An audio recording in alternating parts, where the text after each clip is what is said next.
Hello friends, a letter to God में हम passage based question देख रहे थे। अगला पैसेज है, so in order not to shake the writer's faith in God, इसलिए in order not to shake the writer's faith, जो लेखक है उसका भरोसा भगवान के ऊपर से उठ न जाए। The post master came up with an idea, post master के दिमाग में एक आइडिया आता है, एक विचार आता है। आंसर द लेटर, कि पत्र का उत्तर दिया जाए।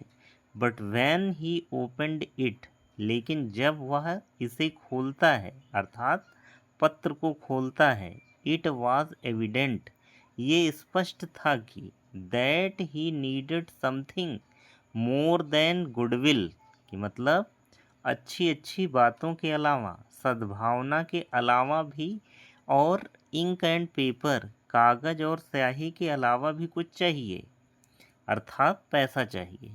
But he stuck to his resolution, लेकिन वो अपने इस दृढ़ संकल्प पर डटा रहा। ही आस्क्ड फॉर मनी, उसने पैसे मांगे। फ्रॉम हिज एम्प्लॉयज़, अपने कर्मचारियों से। He himself gave part of his salary, उसने स्वयं गेव दिया, पार्ट ऑफ हिज सैलरी, अपनी सैलरी का कुछ हिस्सा। एंड सेवरल फ्रेंड्स, और बहुत सारे दोस्तों से भी कहा। ऑफ हिज, अपने दोस्तों से कहा। वर ओब्लाइज टू गिव समथिंग, कि मैं आभारी रहूँगा, अगर आप लोग ऐसा करते हैं तो हम आभारी रहेंगे। Something for an act of charity, ये क्या होगा, एक दान का कार्य होगा। क्वेश्चन है पहला, the post master answered the letter, the post master answered the letter, post master जो था उसने लेटर का आंसर दिया।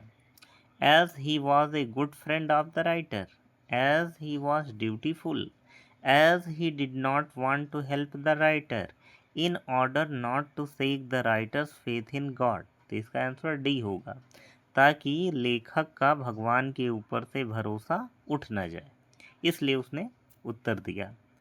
दूसरा क्वेश्चन है, who is the writer described in the paragraph, paragraph में लेखक किसे बताया गया है, किसका वर्णन किया गया है। तो इसका आंसर सी है, लेंचो को लेखक बताया गया है।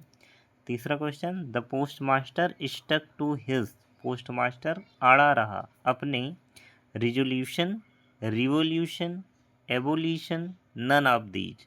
तो इसका आंसर ए, रिजोल्यूशन, अपने दृढ़ संकल्प पर वो डटा रहा।